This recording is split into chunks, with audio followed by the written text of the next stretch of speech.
third agenda item is these two tectonic changes that we think have been taking place for a while, and which maybe, well, I definitely took me by surprise, I'll be honest. 2 years ago, I didn't realize how much this change had taken on. The first is the incredible growth of the private markets and the disappearance of public markets.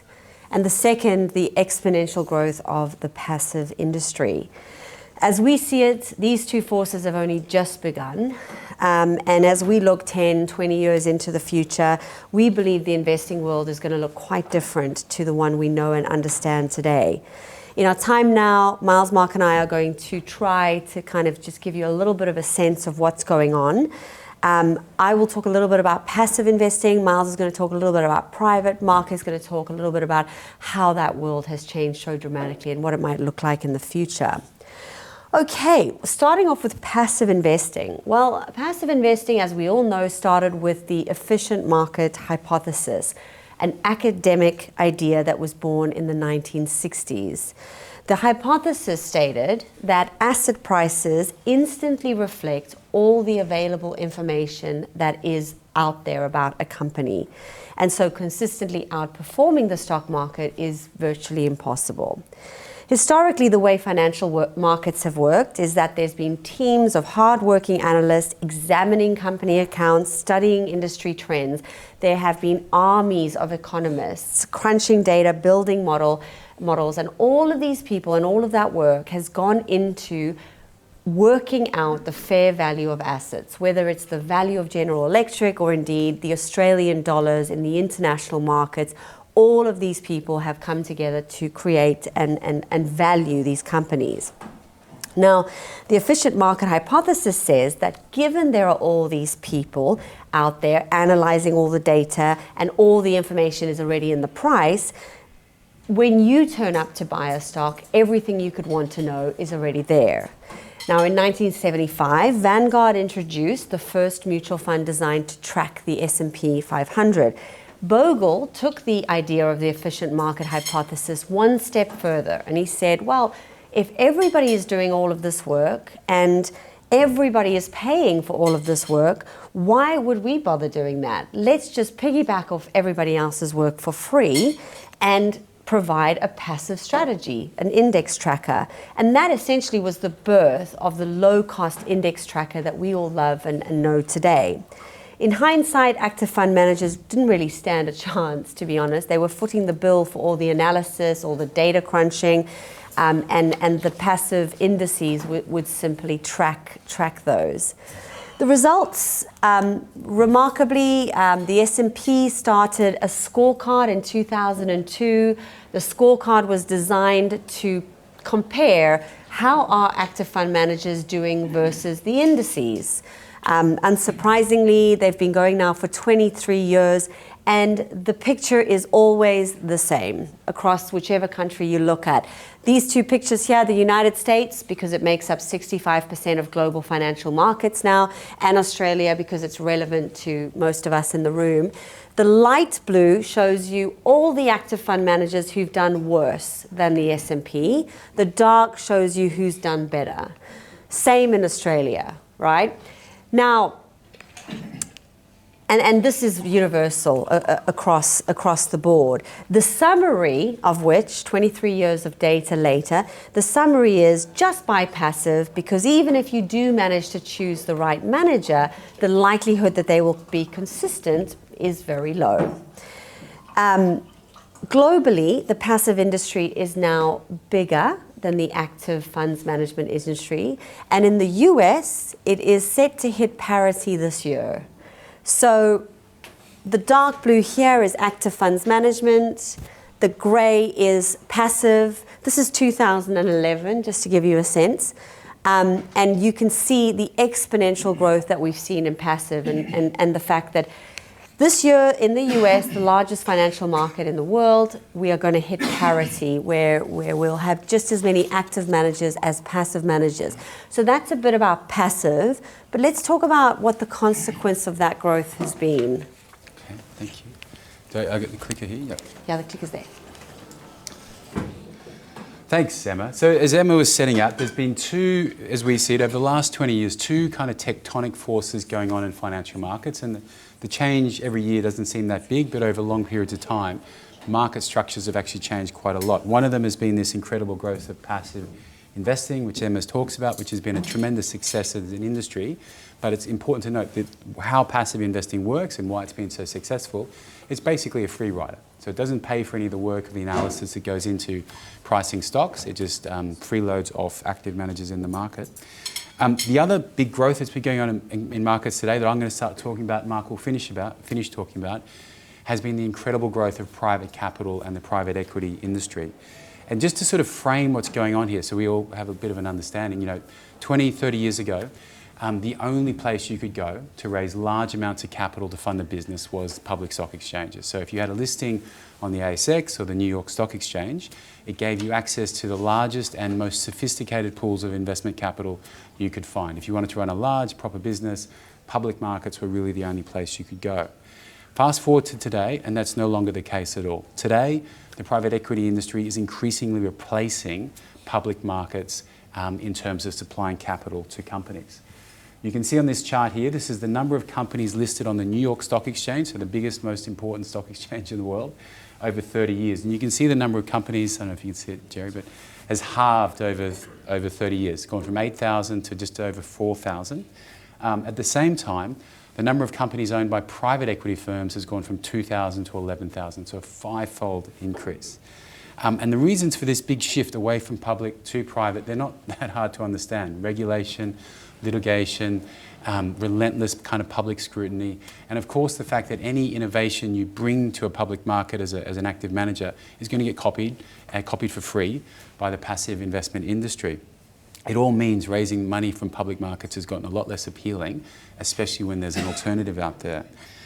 Worse, not only are existing public companies being taken private, I think the more insidious thing that's going on is that you're getting less and less new companies coming to market, replacing the old companies that naturally come and go through time. The typical life cycle of a new company now with a clever new idea or the new widget they want to make is that instead of coming to the ASX for its growth capital, it'll go to a venture capital firm. And if the idea works, they'll sell it from a venture capital firm to the private equity industry, and then the private equity businesses will take it and extract all of the exciting growth out of that business over its life cycle. And the only time these companies ever really make it to public markets these days, sadly, is when private equity doesn't want it anymore, when it needs someone to sell it to. And we're increasingly seeing less and less companies list and less growth companies come to market. It's a real hollowing out of the public market space. You can see on this slide here, this is the total number of companies in the United States with revenues of more than $100 million, so big proper businesses. You can see that less than 15% of them today are in public market hands. So public markets used to be sort of this dynamic gateway between investors and companies seeking growth capital. Today, sadly, increasingly, it's becoming the Betamax in a world of VHS. It's becoming very much an old-fashioned thing. Now, why this matters to the passive investment industry is passive investing really relies on two kind of academic pillars. The first is that efficient market hypothesis Emma was talking about.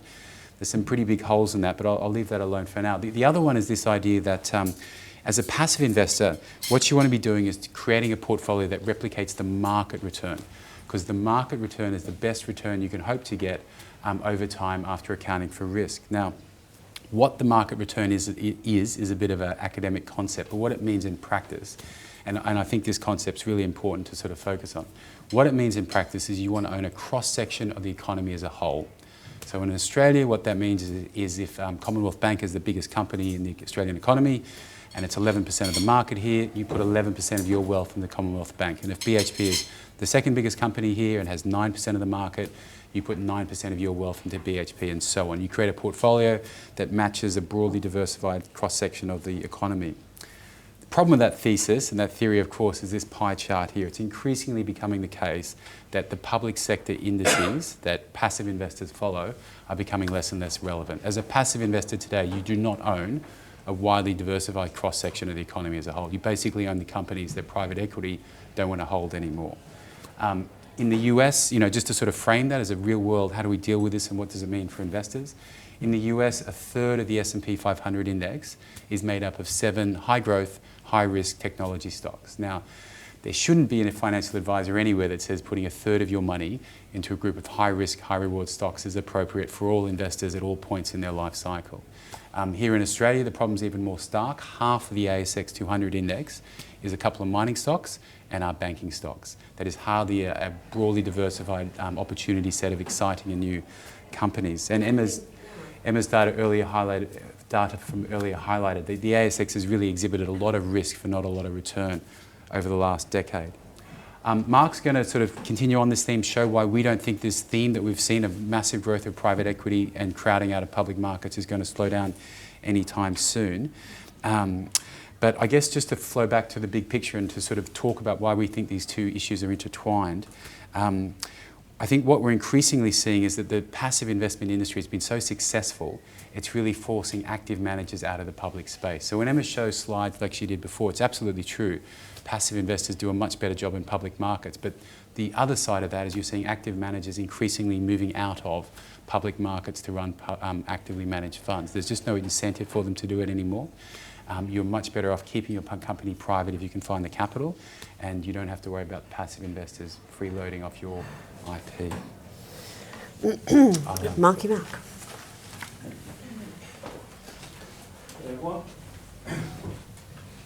And thanks, Miles. So as Miles touched on, one of the consequences of the tremendous growth of private investment capital has been a hollowing out of public listed markets, both in terms of new growth companies that just don't decide to list in the first place, or private equity firms that have taken out the existing companies that are already listed. As a potential investor today, this chart here shows the opportunity sets available to both public market investors and private market investors. You can see here on the left, this is an index of investable listed equities globally. There are just under 9,000 companies.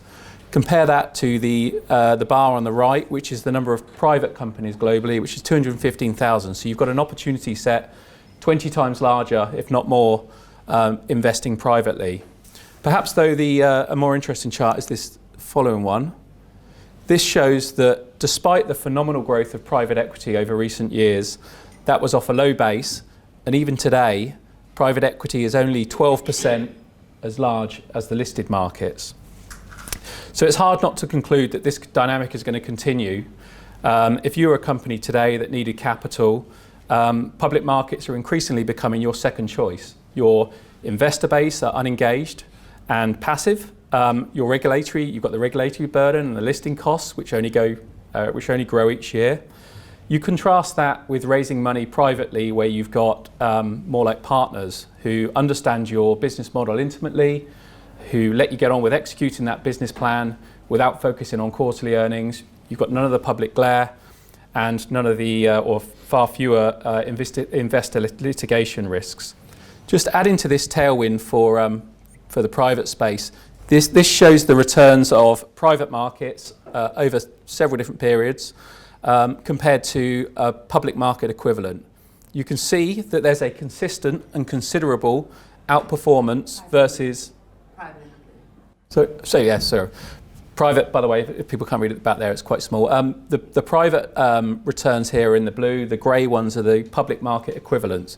You can see here that over 5, 10, 15 and 20 year time horizons, private markets have outperformed public markets considerably. The exception there is the 3-year interval, and it's worth just thinking about why that has been.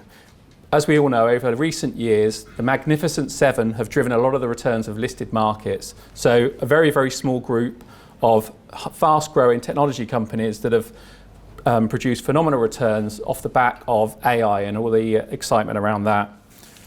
And you could say that people have been very, very fortunate to have exposure to those companies over the last few years, that they've been listed in the first place. Companies like Amazon, Google, Nvidia, listed over 20 years ago. If they needed capital today, chances are they wouldn't use the public markets to get that. And just to highlight this, these are the current crop of high growth technology companies that everybody's getting excited about today. So these are the largest private companies. You've got companies like SpaceX, controlled by Elon Musk, which is revolutionizing space travel, and via Starlink satellite comms. You've got ByteDance, which is the owner of TikTok, the social media platform. That's valued at over $300 billion today. You've got OpenAI, the company behind ChatGPT, valued again at $300 billion. Stripe, which is revolutionizing online payments, valued at $85 billion. And Databricks, they're valued at $62 billion. So you've got over $1 trillion there of value, all of which has been created outside of the public space. Fact is, if your Facebooks and Googles today were launching, they just wouldn't even come to the public markets. And if they did, it would only be after private equity had taken out most of the growth from them and they were looking for an exit. I didn't want to press the forward. Thanks for that. It is just worth saying we're not here selling a private equity fund. We're just talking about a big change that's come about. Along with passive, how markets have changed and how we think this will keep going. And really just to bring this back to GVF, just to talk about our own fund towards the end there. So we're very aware of these changes that are going on. And I guess unlike most funds, we're not constrained to tracking an index. We're not beholden to ignoring this opportunity set. And we're acutely aware of the much wider range of opportunities that are out there in the private space, and that helps both in terms of diversification, so driving down risk, and also just in the opportunity set. There are so many more opportunities out there in the private realm. Given we've only had a short time to kind of click on this very big theme today, I'll just remind one point that we didn't touch on, which is what's been happening in the private capital space with private equity taking companies, public companies private, has also been happening in the credit space. So today, large amounts of the credit world, debt world, that used to be publicly traded, is moving into the world of private credit. In terms of GVF, we've known about these themes for a long time. We invest into all of these types of opportunities. We do it through listed wrappers we find around the world. We actually have ownership of 4 of the top 5 of those companies in the GVF portfolio today. When we think about private markets, we know and understand them very well. They're parts of the market we've been investing in for a decade at GVF, and in my previous firm a decade before that.